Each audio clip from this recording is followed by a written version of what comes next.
My name is Ethan Marlowe, and I'm a musicologist.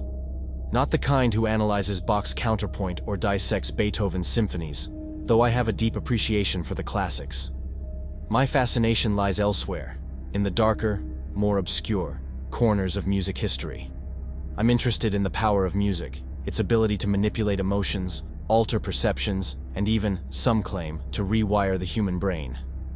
It was this fascination that led me to Infinite Harmony, a vinyl record so rare, so mysterious, that most people in my field considered it nothing more than a myth, a ghost story whispered among collectors and audiophiles. But I had always believed there was more to it than that, and I was determined to find out the truth. My obsession began, as many obsessions do, with a chance encounter. I was digging through a dusty archive of old research papers, searching for material on the psychological effects of music when I stumbled upon a footnote, a single tantalizing reference to a record called Infinite Harmony, created by a group known only as Lucent, that was rumored to possess extraordinary properties. The footnote mentioned an article in a long-defunct music magazine, claiming that Infinite Harmony contained frequencies capable of inducing profound altered states of consciousness. It was exactly the kind of thing that piqued my interest. Music as a tool for mind alteration. It wasn't a new concept, of course. From ancient shamanic chants to modern-day binaural beats, humans have always used sound to explore the inner landscapes of the mind. But Infinite Harmony was supposedly different. It was said to be more powerful, more precise, more dangerous. I tracked down the article, a yellowed, crumbling relic from the 1960s, and devoured its contents. It was filled with the usual psychedelic hyperbole of the era, but beneath the flowery language, there were hints of something truly extraordinary. The author described listening to the record as a journey into the depths of one's own soul, a communion with the universal consciousness. He claimed that the music had unlocked hidden memories, triggered profound emotional responses, and even induced a sense of oneness with the universe. But there was a dark side to the story, too. The author warned that Infinite Harmony was not for the faint of heart. He spoke of listeners becoming obsessed with the music, losing themselves in its intricate melodies, unable to break free from its spell. He mentioned rumors of mental breakdowns, disappearances, even deaths, all linked to the record. The article ended with a cryptic message. Lucent sought to create the perfect harmony, but they opened a door that they couldn't close. And now, the music plays on, waiting for its next listener. The story, as sensational as it was, resonated with me. It was the ultimate mystery, a musical enigma that had captivated and possibly destroyed those who had dared to listen. I had to know more. I began to dig deeper, searching for any information I could find about Lucent and their enigmatic creation. I scoured online forums, contacted record collectors, and even reached out to a few music journalists who specialized in the psychedelic era. Most of my inquiries led to dead ends. Lucent, it seemed, had vanished without a trace, leaving behind only whispers and legends. Some claimed they were a collective of musicians and scientists, experimenting with the power of sound. Others said they were a cult, using music to brainwash their followers. Still others dismissed them as a hoax, a fabricated story designed to sell records. But then, I found him. Henry Ashcroft. An avid record collector based in London, Ashcroft was known in certain circles for his extensive collection of rare and obscure vinyl, and, according to a cryptic post on a private forum, he possessed a copy of Infinite Harmony. I contacted him immediately, expressing my interest in the record and my willingness to travel to London to see it. To my surprise, he responded. He was hesitant, cautious, but he agreed to meet. London was a whirlwind of sights and sounds, a stark contrast to the quiet solitude of my research.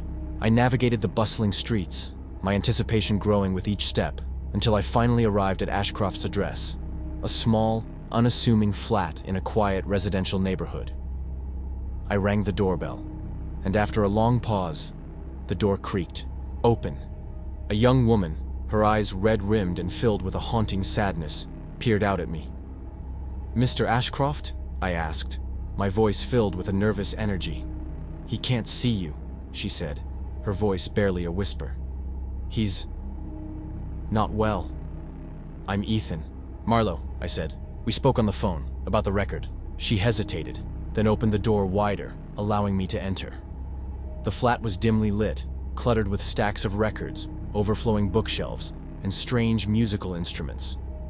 The air was thick with the scent of incense and something else, something indefinable, that made the hairs on the back of my neck stand on end.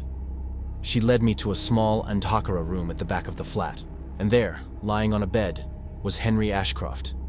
He was a gaunt, pale figure, his eyes vacant, his body motionless.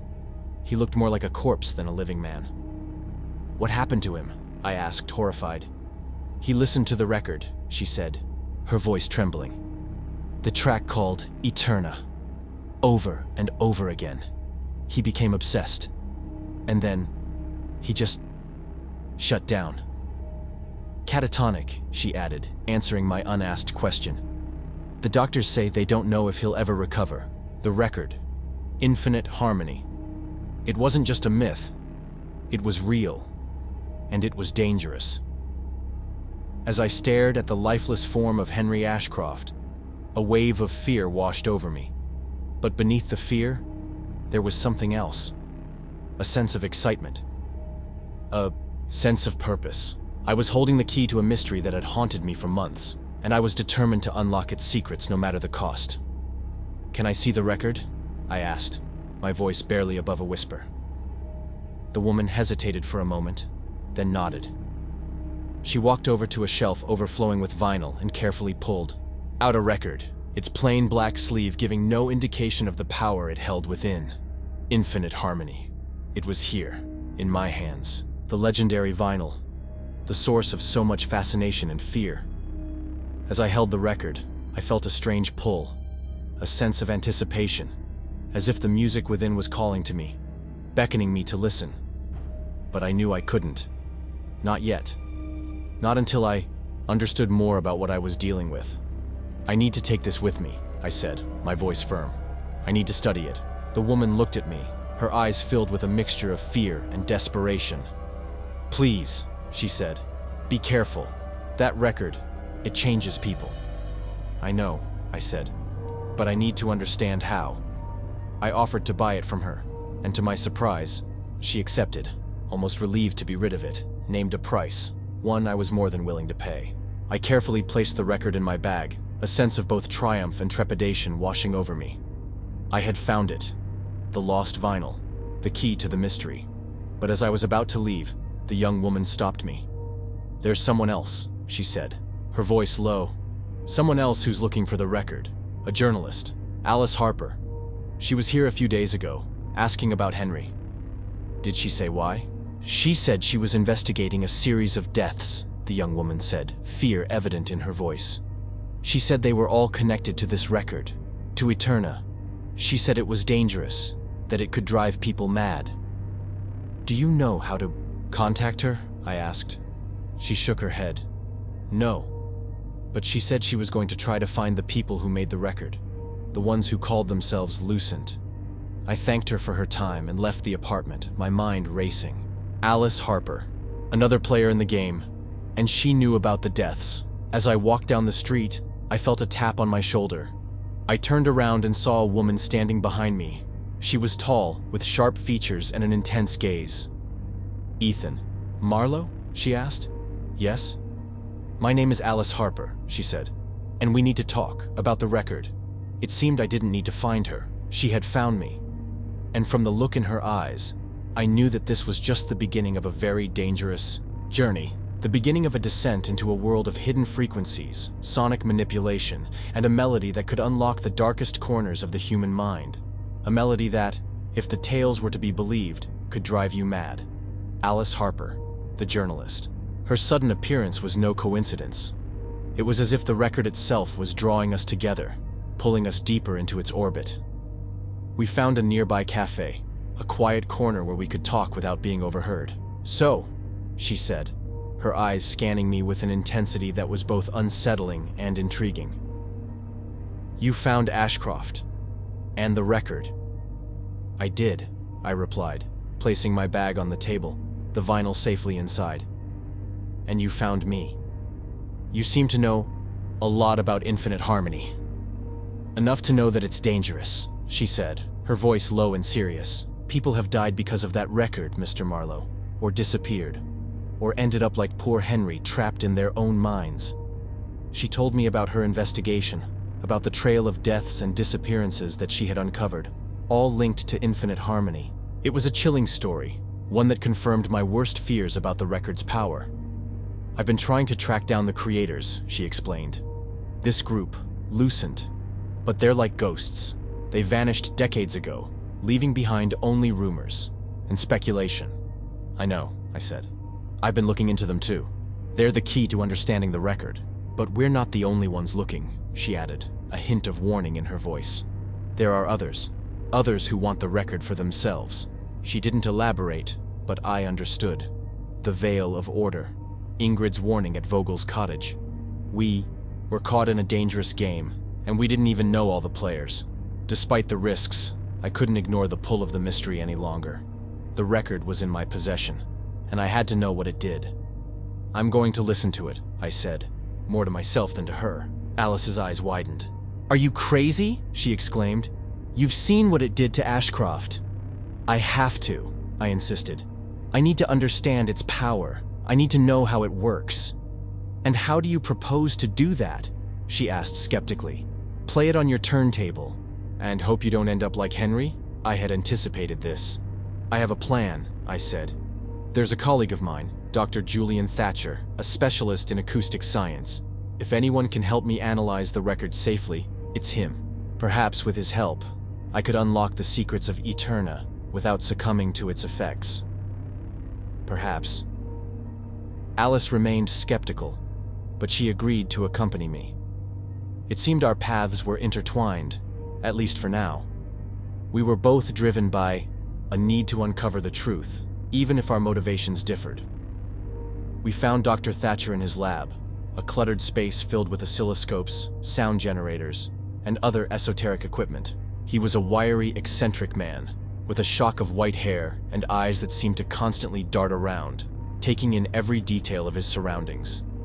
I explained the situation, showing him the record, careful not to let it out of my possession for too long.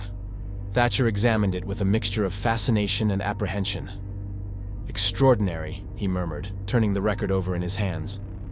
"I've heard rumors of this, of course, but I never thought I'd actually see it." "Can you analyze it, Doctor?" I asked. "Can you tell us what makes it so special? So dangerous?"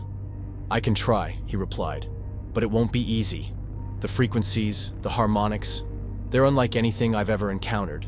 And if the stories are true, direct exposure could be problematic." He agreed to help us, but under strict conditions. We would use specialized equipment to isolate and analyze the different frequencies embedded in the record. And we would only listen to isolated segments, never the full track, and never directly. The analysis took days filled with the strange, unsettling sounds of infinite harmony, dissected and fragmented, stripped of their power, but still hinting at the complex, intricate structure beneath. During that time, I started to experience strange effects. I would hear snippets of melody in my head, even when the record wasn't playing.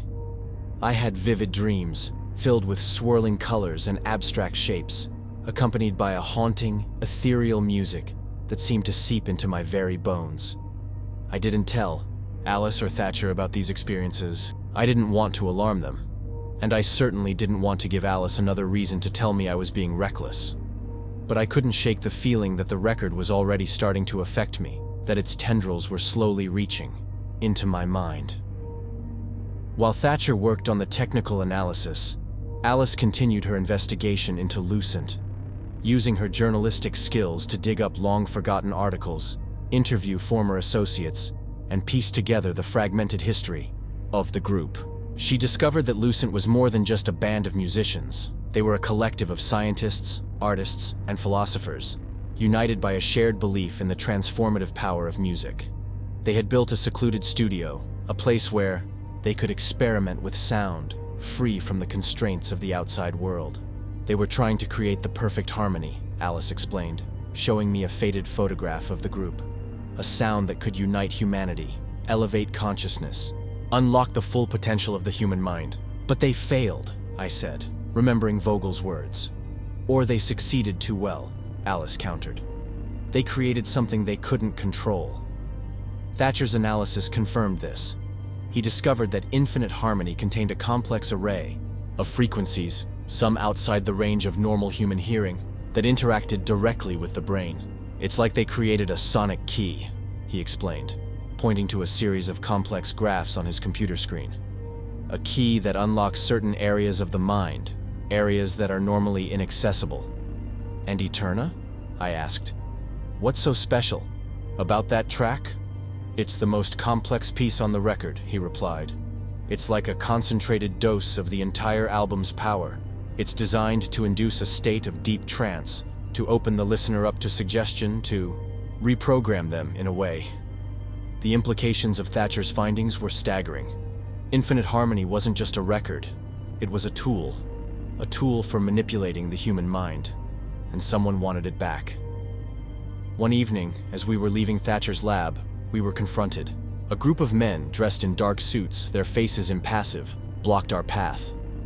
Dr. Marlowe, one of them said, his voice shittle and devoid of emotion. We know you have the record.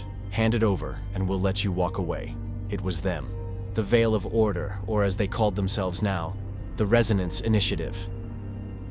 Before I could respond, a woman stepped forward from behind the men. It was Victoria Langford. Ms. Langford, I said, trying to keep my voice steady. I should have known. This is bigger than you, Dr. Marlowe, she said, her eyes fixed on me.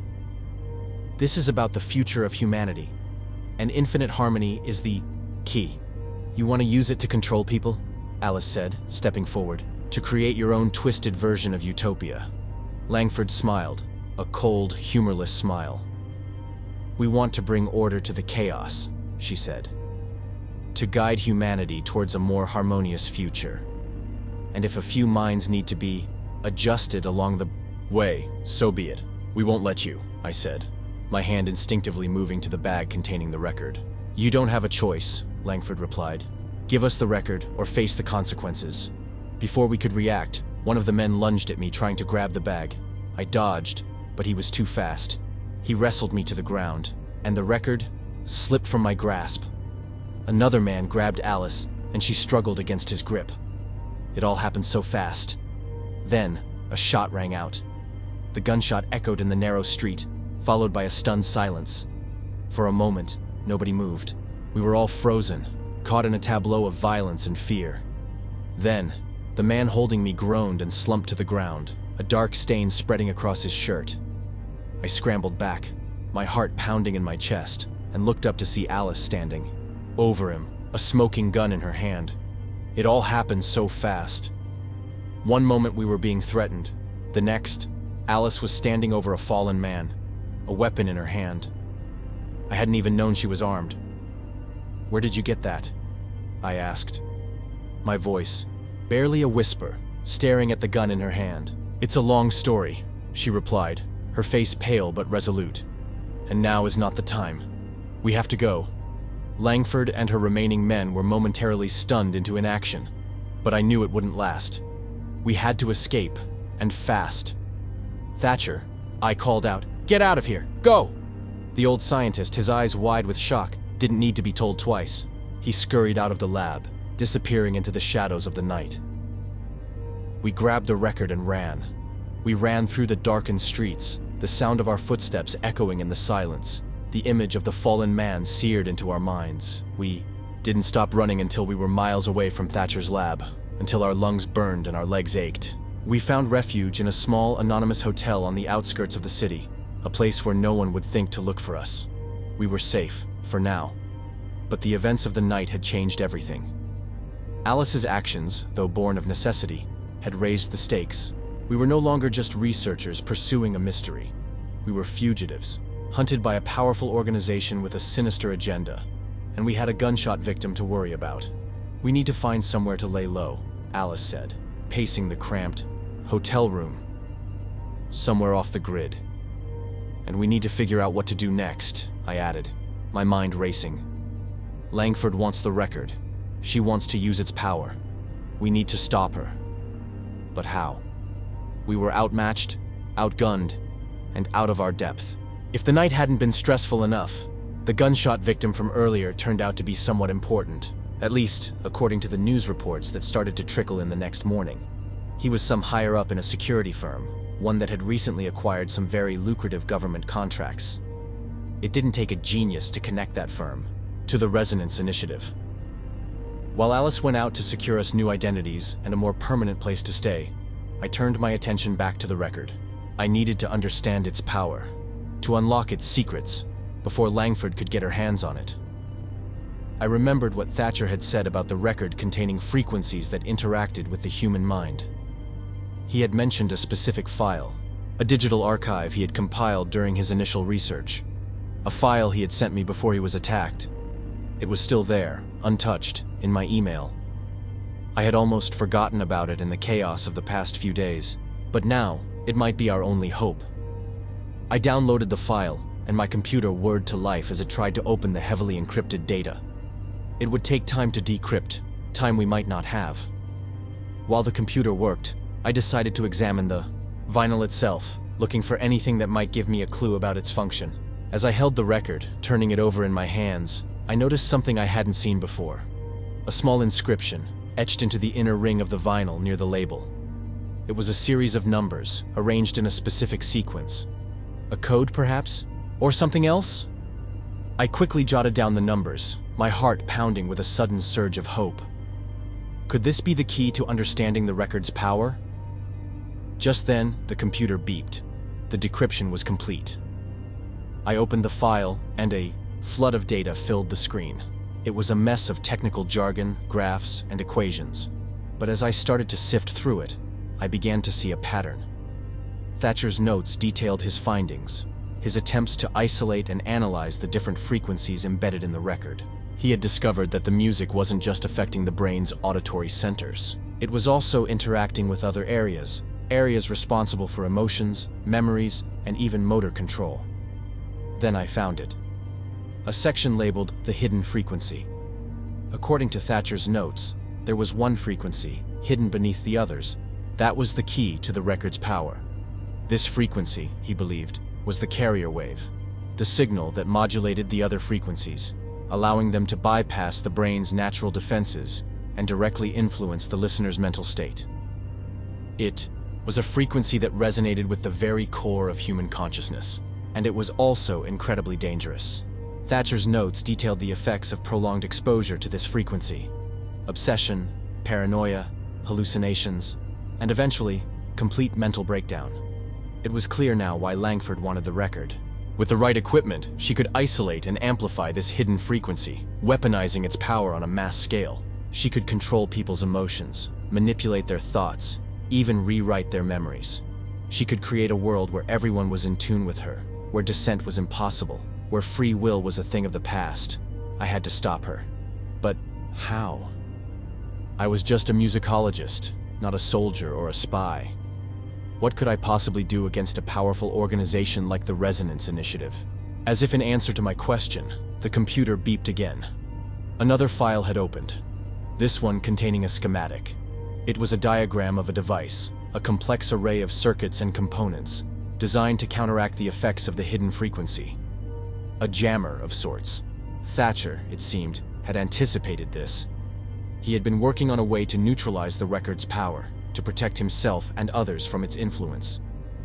Hope surged through me. This was it. This was our chance. If I could build this device, I could stop Langford. I could protect myself, protect Alice, protect the world from the insidious power of infinite harmony. But I needed time, and I needed resources. Just then, Alice returned, her face grim.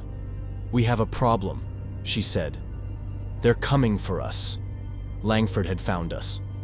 Alice's words hung in the air, heavy with the threat of imminent danger. "They're coming for us." It was the confirmation of our worst fears. We were running out of time. "How did they find us?" I asked, my mind racing, trying to figure out where we had gone wrong. "I don't know," Alice replied, her face etched with worry. "But we need to move, now." We quickly gathered our few belongings, my laptop with Thatcher's files, the precious vinyl record, and the hastily scribbled notes on the inscription. Every second counted. As we were about to leave the hotel room, I remembered the numbers I had copied from the record's inner ring, the potential key to understanding its power. I couldn't leave them behind. "Wait," I said, grabbing a pen and a piece of paper from the hotel desk. "There's something else." I quickly jotted down the sequence of numbers, a seemingly random string of digits, but one I instinctively knew held significance. "What is it?" Alice asked, her impatience evident. "I don't know yet," I replied, "but I think it's important." We slipped out of the hotel and into the night, the city's neon glow casting long, distorted shadows around us. We were like rats in a maze, trying to evade a predator we couldn't see. We needed a new plan, a new destination, somewhere we could analyze the inscription, somewhere we could build Thatcher's device, somewhere we could hide, at least for a little while.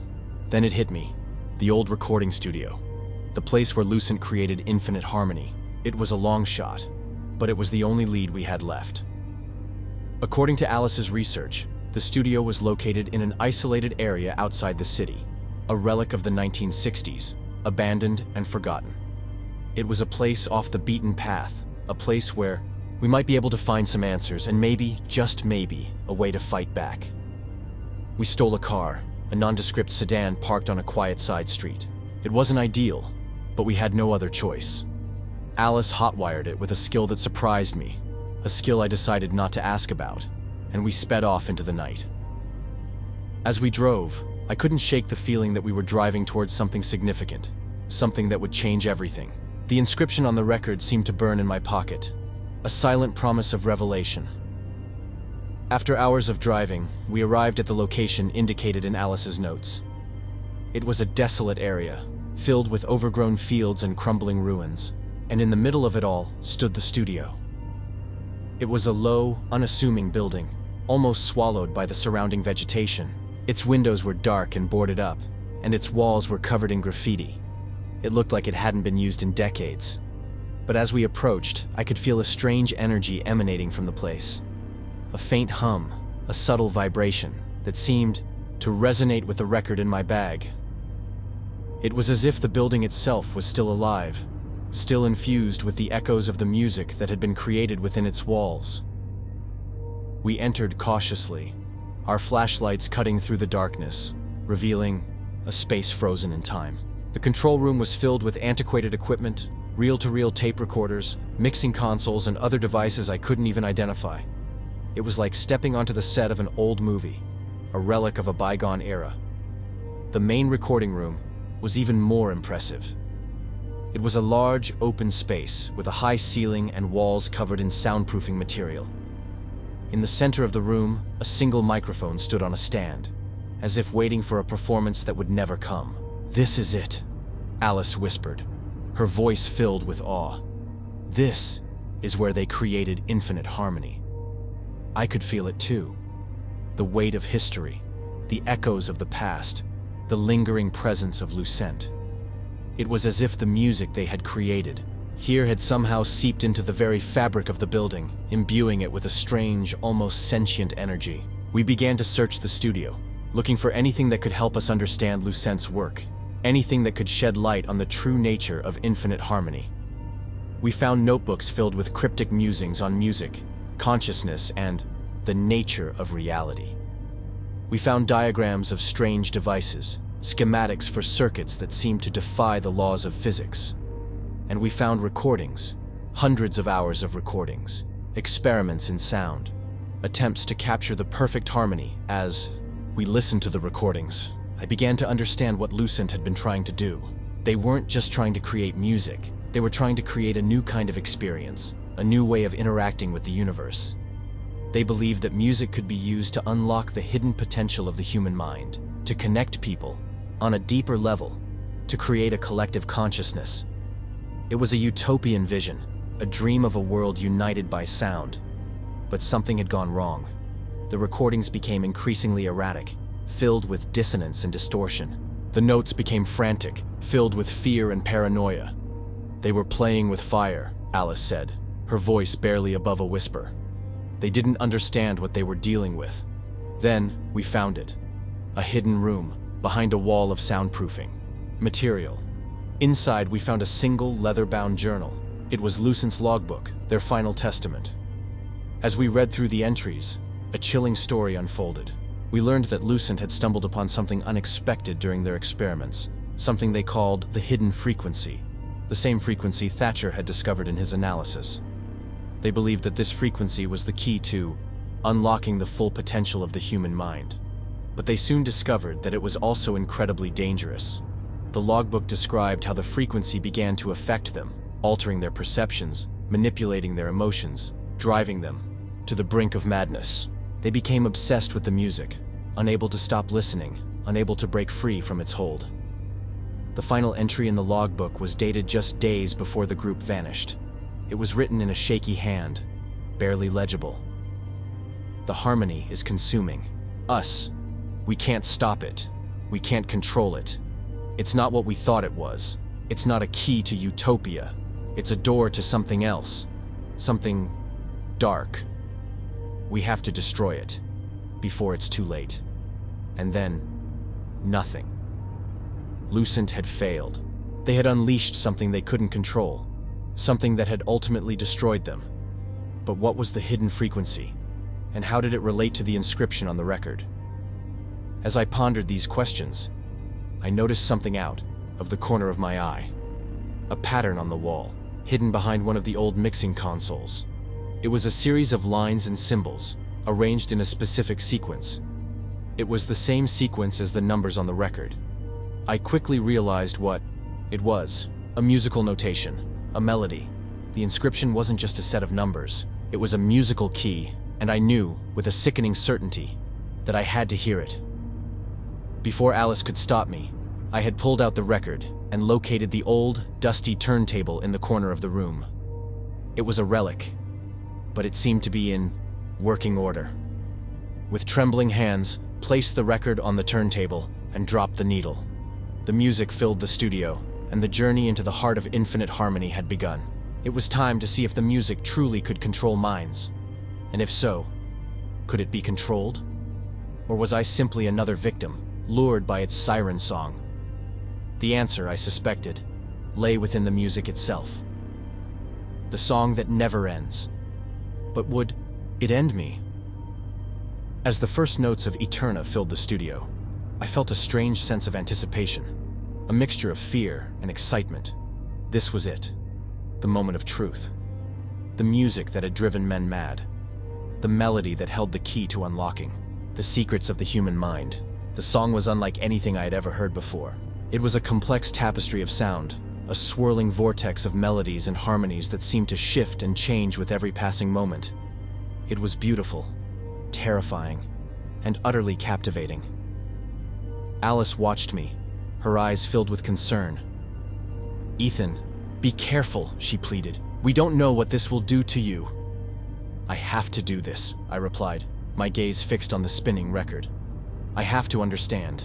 As the music washed over me, I felt a strange sensation, a tingling in my limbs, a buzzing in my head. The room seemed to shimmer and distort, the walls breathing in time with the music.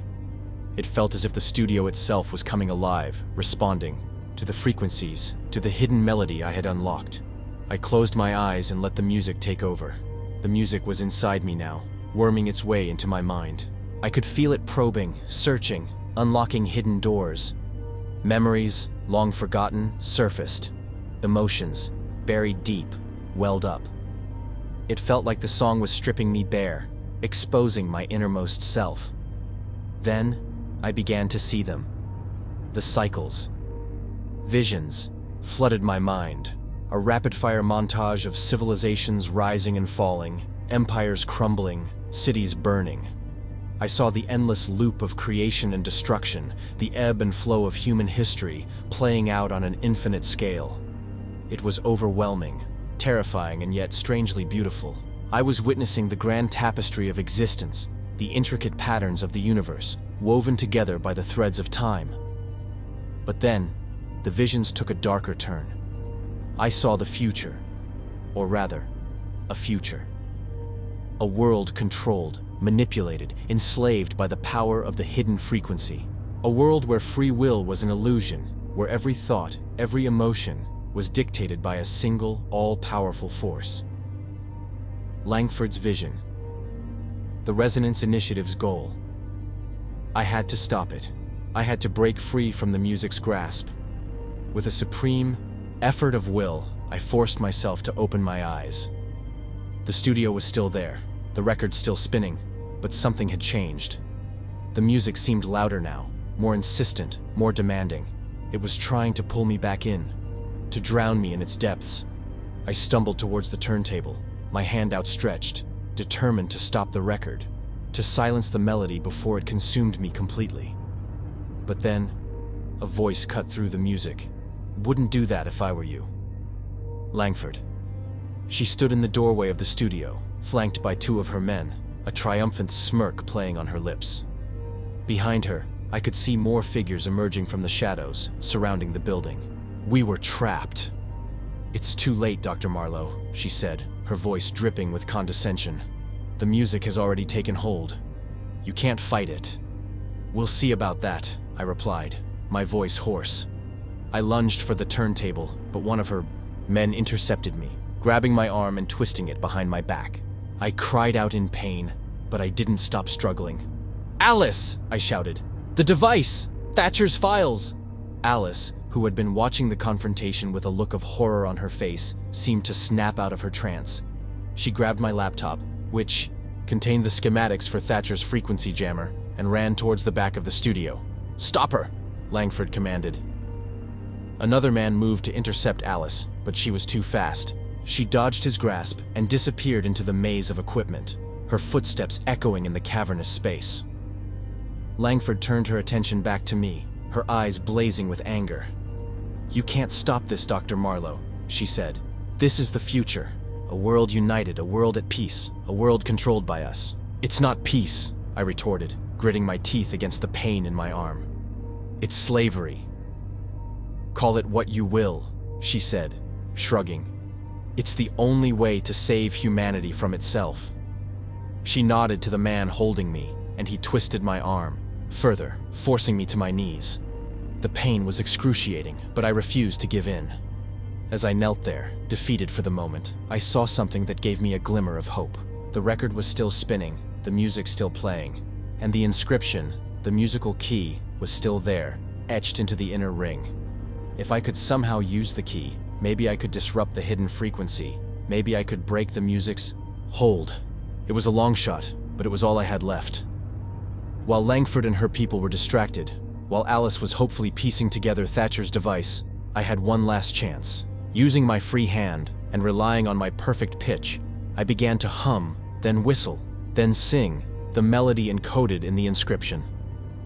At first, nothing happened. But then I felt it. A change in the music, a dissonance, a disruption. The record began to skip, the melody faltering, the hidden frequency wavering. Langford's eyes widened in alarm. "What are you doing?" she demanded. "Breaking the cycle," I replied, my voice gaining strength. The music was fighting back, trying to regain control, but I held on, singing the counter melody with every ounce of strength I had left. I could feel the strain on my mind, the pressure building in my head, but I couldn't stop. Not now. Then I heard a shout. "Ethan, I've got it!" It was Alice. She had managed to build Thatcher's device, a crude but functional jammer. She activated it, and a high-pitched whine filled the air, interfering with the music, disrupting the hidden frequency. The effect was immediate. The music distorted, the melody benge, the power of the record waning. Langford's men, who had been advancing towards us, suddenly stopped, clutching their heads in pain. They were disoriented, confused, their connection to the controlling frequency severed. Langford herself stumbled, her eyes wide with disbelief. The music's hold on her was broken. "No!" she screamed, her voice filled with rage and despair. "You can't do this! You're destroying everything!" But it was too late. The music was fading, the power of the record dissipating. The cycle was broken, at least for now. In a last desperate act, Langford lunged at the turntable, trying to stop the record, to restart the melody. But Alice intercepted her, tackling her to the ground. The two women struggled, grappling for control, until finally, with a loud crack, The record shattered into 100 pieces. Silence. The music was gone. We were free. But the victory was bittersweet. The studio was in ruins. Langford and her men were subdued. But the threat of the Resonance Initiative still loomed. And I was left with the echoes of the music in my mind, the lingering effects of the hidden frequency, a constant reminder of the power I had wielded and the darkness I had glimpsed. I had suffered some sort of mental break, some memories gone, others twisted and distorted. As for the device Alice had built, it was destroyed in the struggle, the plans for it lost to the chaos. But perhaps that was for the best. Some tools are too dangerous to exist. We left the studio as the first rays of dawn broke through the clouds, casting a pale light on the desolate landscape. We had survived, but we were forever changed. The song had ended, but its echoes lingered, a haunting reminder of the power of music and the fragility of the human mind, and a warning that some melodies are best left unheard. For now, the world was safe. But for how long? I had a feeling we hadn't heard the last of the Resonance Initiative, or the song that never ends. The silence in the aftermath of the shattered record was profound.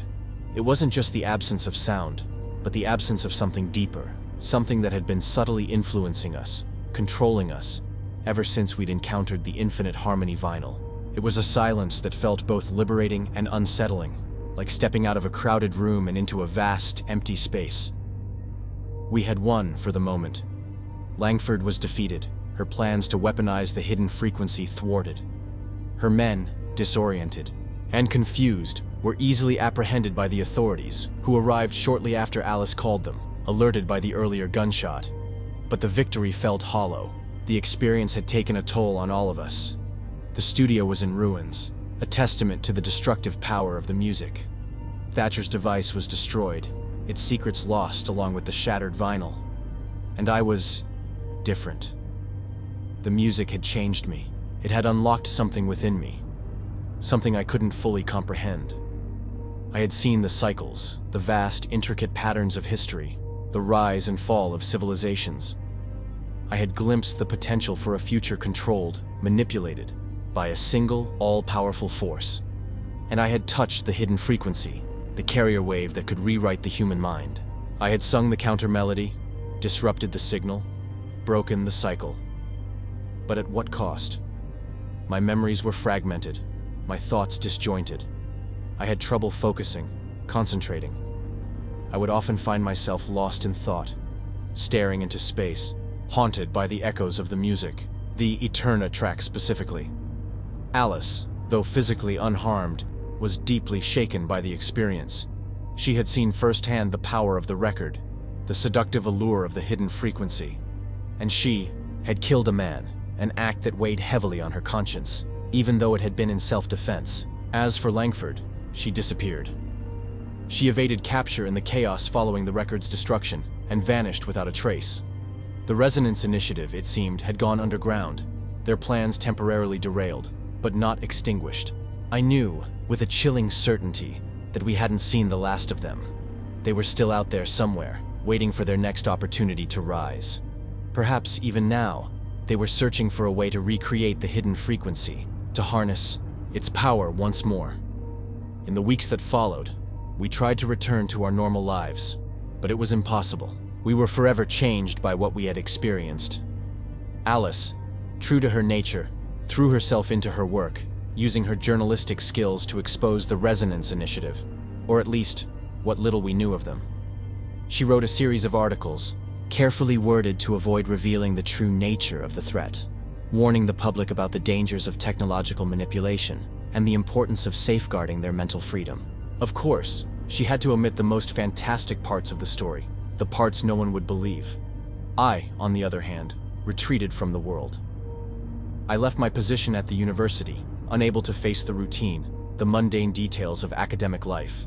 The music had opened my eyes to a reality far beyond the confines of human comprehension, and I could no longer pretend that the everyday world was all there was.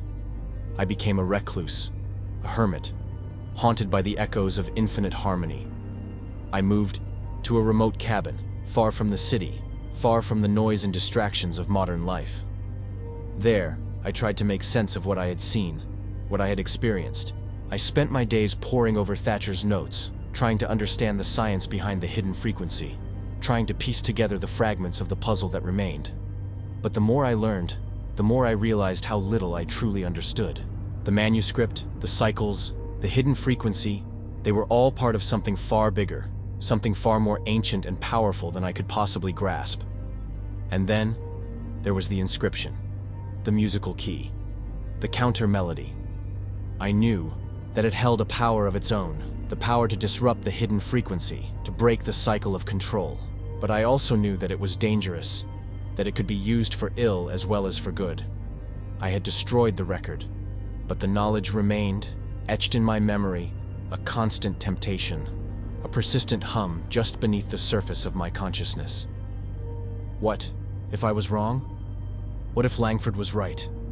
What if the only way to save humanity from itself was to control it, to guide it, to force it onto a path of peace and harmony, even if it meant sacrificing free will? These thoughts plagued me, day and night. I would often find myself humming the counter melody, tracing the patterns of the inscription on any available surface, my mind struggling to reconcile the conflicting forces that the music had unleashed within me. One day, a package arrived. It was a small, unassuming box with no return address. Inside, nestled on a bed of black velvet, was a single vinyl record. It was a new pressing of Infinite Harmony. My heart pounded in my chest as I stared at the record. It was a test, a challenge, a temptation. Someone knew I had survived. Someone knew I held the key, and they wanted to see what I would do with it. I carefully lifted the record from the box and examined it. It was identical to the original, except for one small detail. On the inner ring where the inscription had been, there was now only smooth, unblemished vinyl. The key was gone. But I remembered it. I could still hear it in my mind, the melody that could break the cycle, the song that could set us free, or lead us to destruction. The song that, despite everything, I could never quite bring myself to play again. I knew then that my journey was far from over. The music had stopped, but the silence was filled with a new kind of tension, a new kind of anticipation. The Resonance Initiative was still out there. The threat remained, and I, the reluctant guardian of a dangerous secret, would have to be ready when the music started again. For the cycle always continues. It was only a matter of time before a new song began, a new movement in the symphony of human existence. And so I wait, listening to the silence, watching for the signs, forever bound to the song that never ends, even though it is, for now, eternally silent. The world spins on, oblivious to the power that slumbers, waiting for a conductor to raise the baton once more. And I wonder, when that time comes, will I be ready? Will I be strong enough to resist the temptation, to protect the world from the music's seductive embrace? Only time will tell.